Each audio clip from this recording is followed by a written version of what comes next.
But the same is true when we are going into a conversation. So if you're um, talking to a potential business partner or something who just got their ass handed to them by somebody personal in their life, that's probably not the best time for you to be like, "Listen, I've got a bunch of stuff I need to talk to you about," right? And just, I don't care if you're ready, I'm ready. And that's not a safe place. Again, if we want to set ourselves up for success as best as possible, I mean, don't get me wrong, we cannot control how people are going to respond. We cannot. But we can set ourselves up to make things as um to foster a healthy conversation as best as we can. Hello, everybody, and welcome back to another episode of Witchy Wellness Radio, the show you learn how your body and emotions are not in the way, they're actually leading the way. And today we are talking with Amy Greensmith, talking all about why people pleasing is bad for your health and what to do if you're highly invested in the opinions of others. This is going to be a powerful show. More about Amy: she is a certified and credited life coach with hypnotherapist, masterful speaker, and courageous communication expert. Amy uses her roles as a coach, writer, podcaster, and speaker to move individuals to a place of radical personal empowerment and self-worth. With an acute focus on helping people find their voice, she is highly sought after for her uncommon style of irreverence, wisdom, and humor, and has been featured expert in Inspired Coach magazine and Fox 5 in San Diego. We welcome irreverence and humor and wit here on the show. Welcome, Amy. Thanks for having me, Lauren. I'm Uh, excited to connect. me too.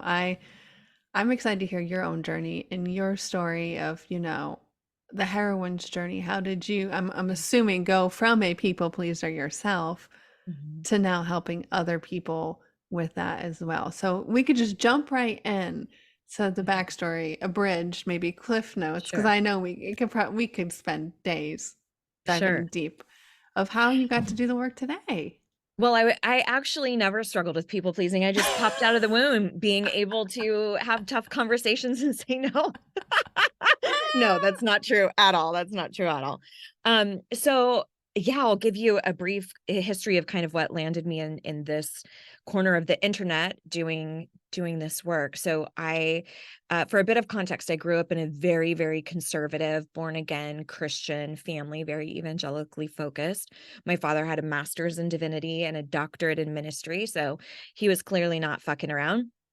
So we grew up with a lot of that influence. So that was my first forte into what a spiritual life meant, right? So it was cloaked with a lot of guilt and shame and obligation and damnation and all of those things. So my two younger brothers and I could not have been more opposite. They both had difficult time with the law and did jail time and didn't go to school and very tumultuous. I started working when I was 14, by all accounts was like the quote unquote good kid, right? Got married young, put myself through college, moved out of the house, did all that big girl stuff. So everything kind of came to a head in '07. And at the time, I was really into the wave of The Secret and Abraham Hicks and all of that stuff that was really kind of hitting pop culture in a really profound way, and misunderstood manifestation, as I think a lot of people do. But I was thinking, as my dad his health was ailing, I was thinking like, okay, I can manifest him being able to come through this surgery, which actually, spoiler alert, did not work. So I give you that little background on my brothers because it'll come into play a little bit later. Everything kind of came to a head. It's '07, super into law of attraction. And was transitioning from makeup artistry into personal development. And I felt very strongly that, if, so my dad passed away. I buried the lead a little bit with that one. So my dad passes away, and I knew very strongly that because I had this makeup artistry background, that I wanted to do his makeup for the viewing, for the service. And because I felt like it was kind of a dick move to be like, oh, dad, get your own makeup artist, when I had this full skill set, and taught it. I was like, no, that would be such a dick move, even though I know everybody would have understood. And I chose to speak at the service, which there were, hundreds of people there. And so so needless to say, I feel like I was winning at daughter that day. Okay. We've done dead dad makeup. We've spoken to the crowd of hundreds of people. We've dealt with all this religious influence that I had already started to distance myself from. And I still kept a lot of shape shifting though. Like when we would go to my parents' house up until that point, I would always prep my husband saying like, no liberal agenda, no cussing, no drinking, no talking about Jon Stewart or South Park or Howard Stern. Like it was a facade, right? Because I thought I don't want to deal with this thing that we have very differing views on.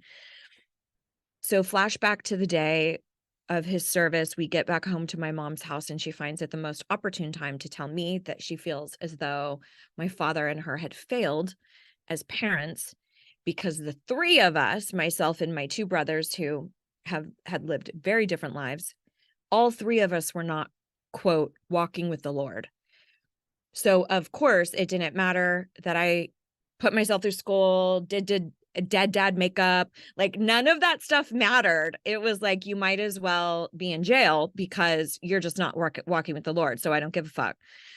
So that in that moment, the only thing I could kind of muster is I said, you probably shouldn't tell a child that. Like, hey, babe, you're a disappointment. What's up? Like, no, I really don't think you should tell a child that. And she kind of looked at me and she said, well, that's just how I feel. And that was the moment, Lauren, when I realized there is a cost to shape shifting and twisting and contorting and making everybody else happy. And we can certainly dig into the emotional reasons of why that is. But I really don't believe that a lot of instances of speaking up for ourselves involve ultimatums. Many times they don't.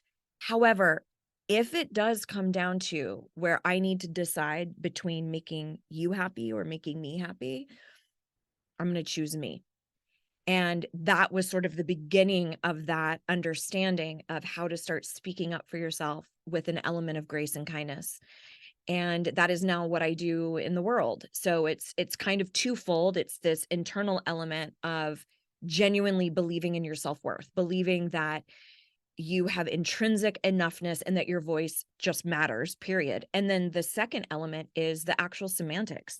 What does it sound like to say no? What does it sound like to broach a tough conversation? What's the anatomy of a boundary?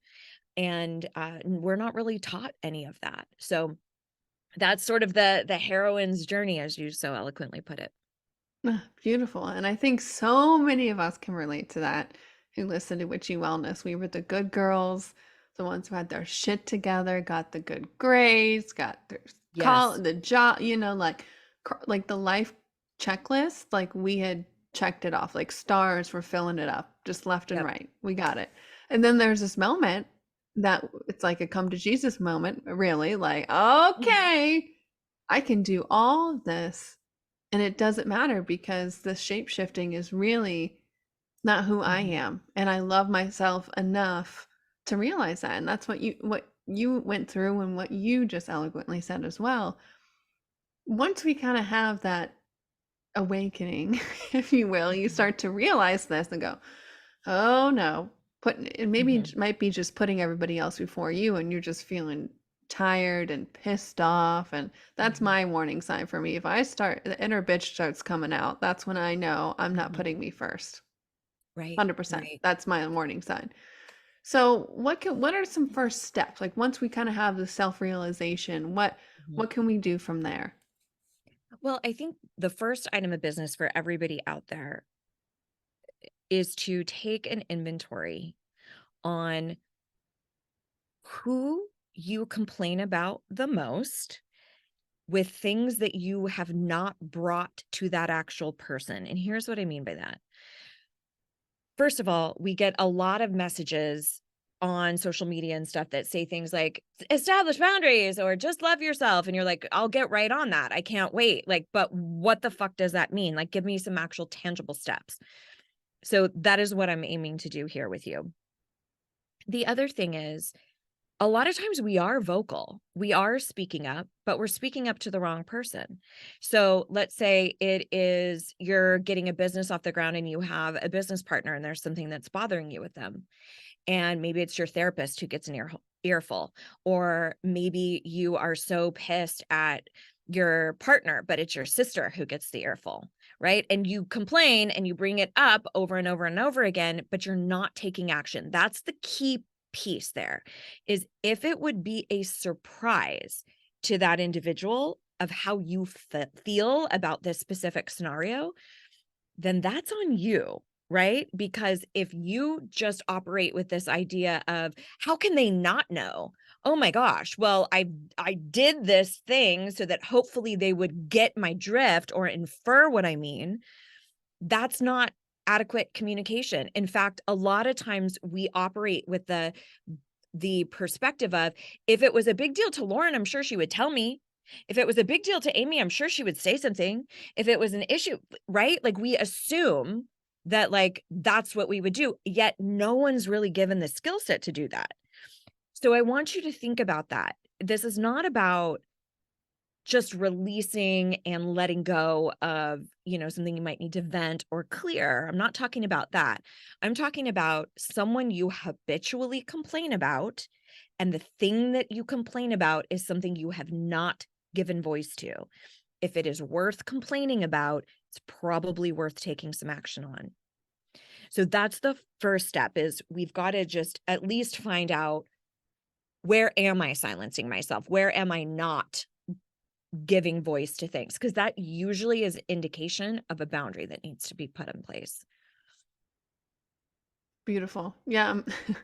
It's an ongoing process. I think you kind of catch yourself. You might be aware of this and you might just be like, oh my gosh, I do have such a program that, like, anytime I'm in a relationship, I'm going to go to my girlfriends and bitch about the relationship and Mhm. not talk to the person about it. And for me, it's like a continually unfolding as I live my life, as I grow. These certain areas like this pop up, and it's not to judge ourselves, it's to love ourselves, to Mhm. really, like when I say, what does love ourselves mean? It means don't judge yourself for not being quote unquote perfect. That coming up is such a good thing. That contrast, if you're talking about Abraham, the contrast of it all is step 5 in the Abraham process. Is like, it's a good thing. It's an opportunity for us to change, for us to grow. Mhm. So kind of let's go into because I know the people pleasing mentality is filled with the perfectionist and the Mhm. self judgment kind of part Yes, behind the scenes. How can we start to really loosen the grip, if you will, on that self judgment? Because sometimes that sure. holds us back from actually talking to the person. We're stuck in our That's heads the right. whole time. Well, I want to offer sort of a little disclaimer around people pleasing first before we get into anything. There are a lot of concepts or terms that get tossed around in personal development, and then they get either like vilified as being always bad, or they get lifted up as being the way that you always have to proceed, right? So people pleasing is one of them that gets demonized, and it's, don't people please at all costs, don't be a perfectionist ever, that's bad. And if you think about nuance and how that caters to our lives, if I'm going in for brain surgery, I need that fucking neurosurgeon to be a motherfucking perfectionist that day and every day, right? So there's certain situations where I'm like, no, there isn't room for error. I do need perfection, and it does serve certain instances. And the same is true for people pleasing. It is an evolutionary response. It's an iteration of a fear response. So if you know much about, fight, flight, freeze, there is a fourth one called fawning, for those of you listening who maybe aren't as familiar with it. And it's basically placating. It's the idea that you would befriend or placate an aggressor or a captor or any sort of impending threat. So in our primitive life, if we were being attacked by a mountain lion, fawning as a defense mechanism would look like going, here, kitty, kitty, kitty, here's some meat, go get some meat, right? We're not fighting, we're not fleeing, we're not freezing, we're placating, we're fawning. The modern day iteration of that is people pleasing. What that means is in our current day in and day out life, a lot of times we people please as a defense mechanism to stay safe. Sometimes that actually is in service of us. So, for example, if you're a part of any marginalized identity, if you're in a fat body, a queer body, a black or brown body, or, any other number of intersections of marginalized identities, it's likely that you've been in situations where acquiescing or placating to someone kept you physically safe.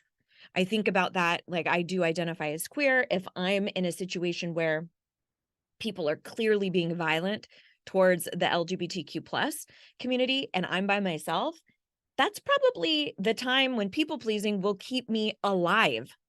Right. So I think we need to make sure that we address nuance there. It's the same advice that I give people who are in highly abusive relationships. Sometimes we have to do that in order to stay safe. So I need to throw that out ahead of time. Um, for most of us, though, we're not in imminent danger. Most of us, the fear or the threat is about how we are being perceived. It is the worry of, what if they don't like me? What if they don't accept me? What if they reject me? What if they find out I'm an imposter? What if I fail? What if I succeed? What does that mean? So again, even if we look at things like Maslow's hierarchy of needs, one of our primary human needs is to belong. So there is a very real reason why we try to people please, because we want to belong. So knowing that about ourselves, that I developed this process or this pattern of behavior to take care of myself, is a way that we can usher in all of this compassion for ourselves, and then recognize, and I would like to do something about that now. Maybe I learned how to fly under the radar and take care of everybody in my family because I had a lot of abuse or alcoholism or something like that. And I learned how to just take care of everyone else's needs. And now here I am in my 30s going, oh shit, that's not serving me anymore.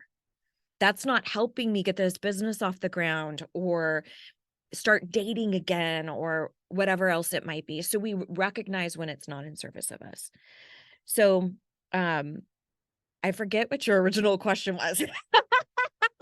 And you know what? I'm sitting here going, I don't remember either. And that's okay. And that's why I love having conversation, because it went exactly where it needed to go. Because I think that's so important for everybody to realize those two. I'd say one point, but it's really two kind of different points about people pleasing as Yeah, well. Is like, it's not always bad. Perfectionism isn't always bad. And it is a right. trauma response. That's right. Yep. And this is where I think I like to say it's called personal development for a reason, Hmm. because it's fucking personal, which means that it's going to be a different answer for every Yeah. individual, for every situation. So you might have one scenario, and I will have this frequently where students will say, "Hey, I think I probably should have said more here. What do you think?" And I'll go, "No, just because you knew that skill set doesn't mean it was necessarily called for in that particular scenario. What do you think? How do you feel about it?" Right? So each scenario, we have to look at it and go, do I feel like it was out of integrity that I did not speak up? So the one of the mantras that I live under is, do not allow your silence to make you a liar. That is how I view, when do I want to speak up? And for me, it is in the real world. It's not necessarily on social media, because there's a shit ton of stuff I see there that I'm like, I'm not going to fight with internet strangers. I'm just not going to do it. But in my real life, I will not allow my silence to make me a liar. So what I mean by that years ago, I was doing community theater, and there was a gentleman who I was in a show with, and he showed me a meme on his phone that was incredibly disparaging to a mentally and physically disabled child, which to me does not constitute humor and is not something that I want to be shown. So I also don't want to get into a big conversation with him about that and about ableism and being an asshole. And so I just said, yeah, hey, you know what? I actually don't find that funny. I'd appreciate it if you didn't share that kind of stuff with me. All right, see you later. See you on the stage, right? And like just change the subject. So you don't necessarily have to have a full TED talk ready to go. You can very simply say, "Oh, you know what? I actually don't share that opinion," or "I view things a little bit differently and I definitely don't subscribe to that viewpoint, but we don't need to get into that right now," or something like that. So for me, I don't want to be in an environment where my silence makes me complicit to someone else's statement or viewpoint. And that really acts as a great barometer of when do I wanna give voice to something and when do I want to not. That's beautiful. I know in our household, we always say, just be real. It's the only thing I ask of my partner and I. He just says, just be real with me. Because I've Mhm. had to overcome my own people pleasing, kind of placating, like tiptoeing around my real answer based on what I think other people want to hear. And so we just say whatever's real, say that. Say what, coming from your Yes. heart. And that's really, really helped me because that mind shift of when I feel like I'm walking on eggshells, even though I know I'm safe, even though everything's good, I know he loves me. It's that response in relationship from Mhm. childhood and previous relationships that has programmed me to 100%. kind of, so you kind of just have to work with yourself. And in those moments, speaking kindly to me, I'm like, okay, all he wants me is to be real. So Mhm. how do I feel? Not what I think anybody else thinks that they want to hear from me, but Yes. what's real for me. And that can be, like you said, not a whole TED Talk planned, just simple, direct, and that's it. It doesn't have to be a whole spiel, which I want to move into talking about, those uncomfortable conversations. And we kind of started leading into it, but like Yeah. what to say when we don't really know what to say. Like sometimes it's, yeah, in that Yes. situation, it's kind of easy to put two and two together, like putting the boundary down and moving on with the meme. But like, yeah, how do we jump into uncomfortable conversations if we don't have a starting point? I have so many things I already wanna say. So this is great. This is fantastic. Well, one thing that you embodied with your anecdote about how you talk with your partner is a key element that will unlock everything for you in difficult conversations, and that is vulnerability. So it takes a lot more um, risk and vulnerability to speak from a place of how you feel about an issue, your actual emotion about an issue versus just being pissed at that other person. I'll give you an example. So let's say you feel like you do everything around the home, you take care of the bills, you take care of all of the operations, right? And then you notice that your partner left their shoes out or something like that, and you just lose it. And you focus all of the energy on the fucking shoes and about, I'm pissed at that. And why can't you ever put your shit away? And what? And if you're on the receiving end of that, you don't go, "Wow, I can't wait to work on this for you, partner." You go you go into, "I'm being threatened." So what do? Fight, flight, freeze, fawn. So you either placate, you freeze, you fight, you tell the person like, "Oh, yeah, I'm glad you brought that up because I hate when you do this and I hate when you do that." And now it's, "Okay, sweet. I see your grievance and I'm gonna raise you one." Or we run away. We do whatever we can like, I can't be in this threat situation." What you don't do is say, "I'm gonna work on this for you," right? So, what's difficult about that is that it's a natural reaction. Our fear responses, our stress responses are designed to keep us safe. So when we see something that infuriates us and that frustrates us, anger is quite intuitive. It's a very, very natural, and it very seldomly reaps benefits in relationships in the way that you want. Okay. So the anger is not the problem. It's addressing the issue in the middle of the anger. And we also need to talk about here, this scenario that I'm giving you, there's a difference between the surface issue and the root issue. So I'm yelling and screaming about the damn shoes when it's not about the shoes. It's about what that whole scenario and scene makes me feel. And if I approach a conversation about these damn shoes, and instead of saying, you leave these out, or you never help out, or you whatever, you talk from a place of what you feel about that. Because here's the deal.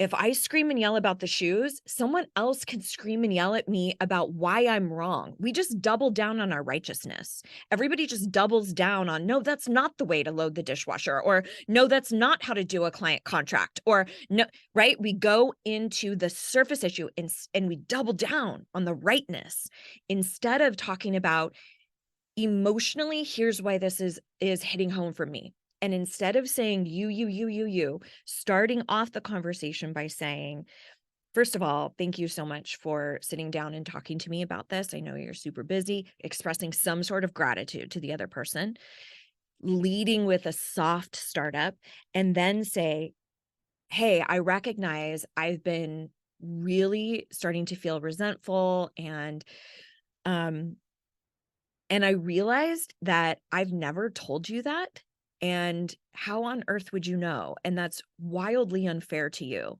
unless I very explicitly told you what I'm looking for. So for that, I really want to apologize, because it's not fair to you that I'm building this resentment and then not sharing that with you. So here's what's been happening for me on this end, right? Here's how this behavior, your behavior, but I usually will say, here's how this landed instead of you, because people feel attacked. Here's how I interpreted that when this happens and, the trash doesn't get taken out or the bills don't get paid. What I make that mean is you don't value me. I don't feel valued in this relationship. I don't feel like I'm an equal partner. You talk about your fucking feelings, because that situation is a lot harder to dispute. It's a lot harder to write someone off when they're being calm and thoughtful and genuine. And there's risk involved with that. So most of us have had situations where we were vulnerable and we were hurt. That's why it's incredibly important that you are in partnership, no matter what, with people who are safe to be vulnerable with. And that takes some skill building for both parties. But just saying where you're at, like someone asking, like, just be real with me, just saying, to be honest with you, I'm so exhausted and I'm afraid if we go into this conversation, I'm going to snap at you. Just that is vulnerable. That is vulnerability right there. So it doesn't have to mean this thing happened when I was 5 years old and I've never been able to, like, no, you don't. I'm not talking about that. Just even being honest of, like, today was really hard. That's a vulnerable statement. So if you can infuse that into your conversations from the get-go, you will automatically trigger those mirror neurons that we have, where someone wants to mimic how you are showing up. We naturally do it. It's another defense mechanism. So if somebody comes at you like a bat out of hell, it's more likely that you're going to get aggravated and match that intensity. But if somebody comes at you with vulnerability, it's so much more likely that you're going to elicit vulnerability in return. Beautifully said. Amazing. Amazing. That, yeah, that the point about vulnerability doesn't mean to be this deep, dark thing that happened to you when you were little. It's literally how you're feeling. I knew that, but to hear it said like that, I am just like, all right, yeah, it's really as simple as that, because I think sometimes our egos really want to overcomplicate these things and make them Sure. huge, big to-dos to even open up, but it's literally just, how are you feeling? Right, That's right. it. And I think it's also about expressing how you're feeling as neutrally as possible. Yes. So, for example, if you and I will say the addendum of that is and ask for what you need.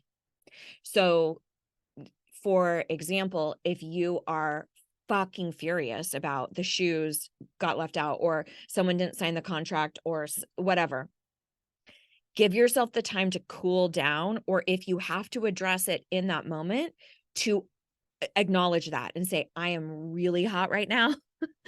I am in a place where I'm really, really upset, and I don't know if this is the best time. If this it's gonna take everything in me, right? That's already vulnerable, but it's you trying to control the lash out.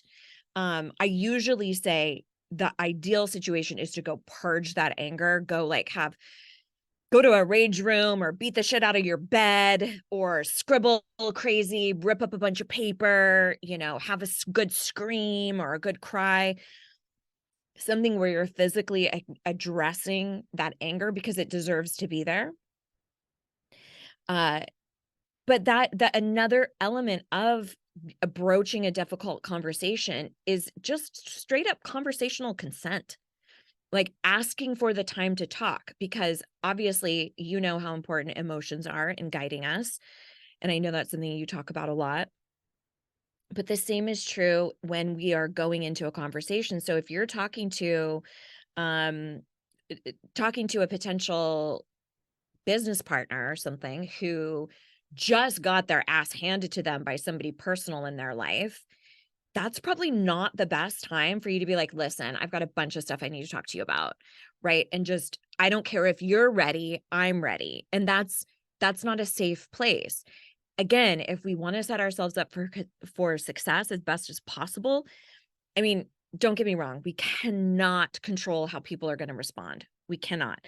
But we can set ourselves up to make things as um to foster a healthy conversation as best as we can, right? Like, can we set the scene?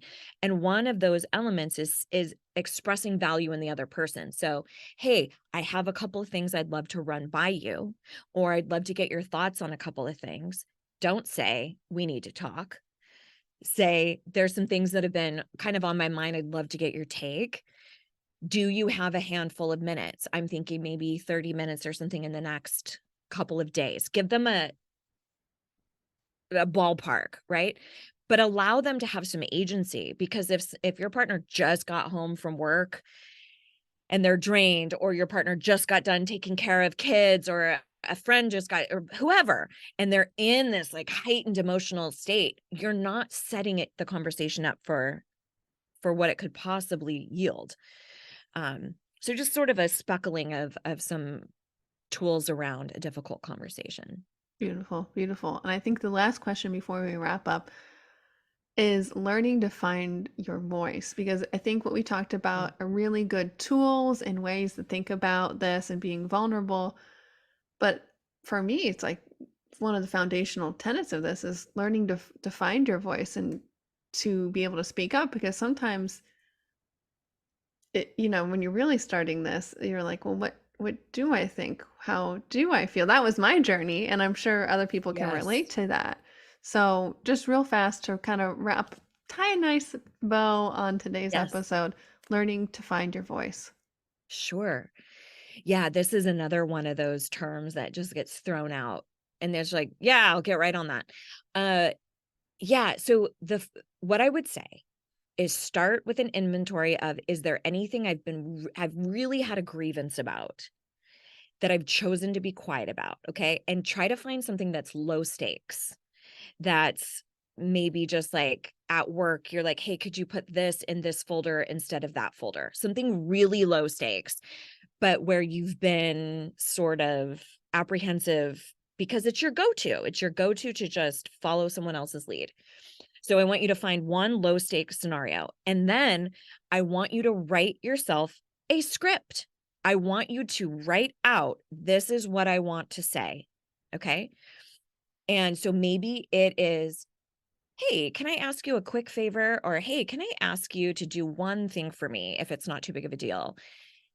Would it be possible to put these in this folder as opposed to that? It tends to make things a little bit easier for me, right? So you write that out and then you rehearse it. You rehearse it in the mirror.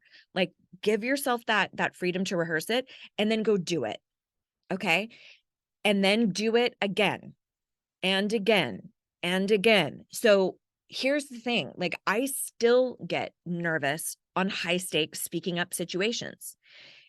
And I know that the opposite of that, the alternative of that is way worse. And I only need to be brave for a very short period of time. I don't have to be brave all the time, just in this like 1 to 2 minutes. And so I remind myself, like, okay, just be brave for this short time. And that is way better than being out of integrity um, and living out of accordance with your values. Uh, and that is also how we build those muscles, right? Like the way that I speak now and how I have conversations with people and how nothing really slides by anymore was not because of some innate gift. It was seriously because of practice and repetition and getting it really wrong a lot of times. And then having now go-to phrases, like if someone's like, I need to know now, I need to know now if you can support this thing or if you can volunteer for this event. And I'll say, oh gosh, if you need to know now, I'm going to have to politely decline because I'd hate to leave you hanging. Because and just little short things like that. So, it really is about deciding what is it that I want to say, writing it down and rehearsing it genuinely. Easy, simple, and it can be fun. It can be Yeah. fun. It reminds me a lot of like manifestation stuff with like Mhm. writing things out, affirmations, different methods. Like it's really about the repetition and practicing, Absolutely. and you're reprogramming your mind. And Mhm. our minds don't know the difference between it happening in real life Right. versus, visualizing in our head. So, hello, applies here too. Makes complete, total sense. Absolutely. Well, and for bigger stakes things, Yeah. higher stakes things, and I do this myself. I have a lot of my students and clients do this where I'm like, write it all out and then go into the conversation if it's going to be a big, deep conversation and preface it by saying, I know it's silly that I have notes. I wrote a bunch of stuff down, but I really didn't want to get this wrong. Or I really didn't want to start defaulting and yelling and screaming at you because you don't deserve that. I just really wanted to get this right. So that's why I have notes, right? Like set yourself up for fucking success and then Yes. express to the person, I did this because I care about us. I care about this. That's really hard to make fun of or to say, like, why do you have notes? So there's always a workaround. Ugh, beautiful. Everything is figure outable. That's right. So true, true. Thank you, Amy, Yep. for coming on today.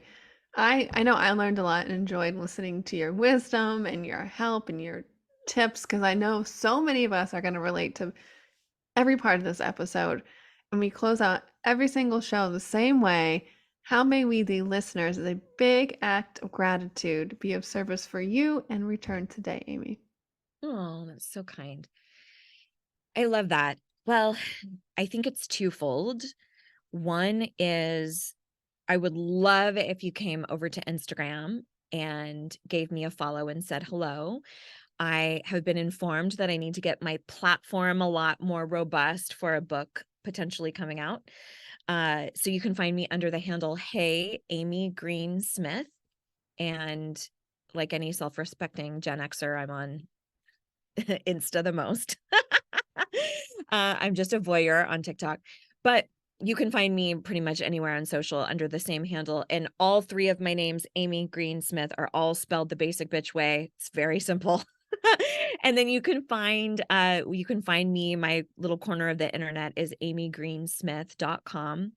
And the second thing you can do is over on my website, you'll see that I have a free ebook that's actually a workbook And it includes 9 different action steps, challenges that you can take that help bolster your self-worth and also your ability to speak up for yourself. So I would love for you to go get that and decide. You can do things totally out of order, but I want you to decide on one of those challenges to get into action. Because if you just keep consuming information, but you don't take action, that is like dialing in your order with the universe and then just sitting and waiting for it to be delivered to you like goddamn Amazon. You have to actually take action. I call it hitting the mat. Like you can't read a shit ton of books on Pilates or listen to all these Pilates podcasts and get a ripped solid core. You cannot do it. You have to hit the mat at some point. So those are my 2 requests. Instagram follow and get your hands on that workbook. Oh, awesome. Thank you so much. I couldn't agree more with, like, taking that fucking aligned action, and That's right. sometimes it should scare you because it takes the Yeah, courage to do something different, and that is awesome. So that's right. thank you so much, Amy, for coming on Oh, today. It was such a I've pleasure. had such a blast, Lauren. Thanks for having me.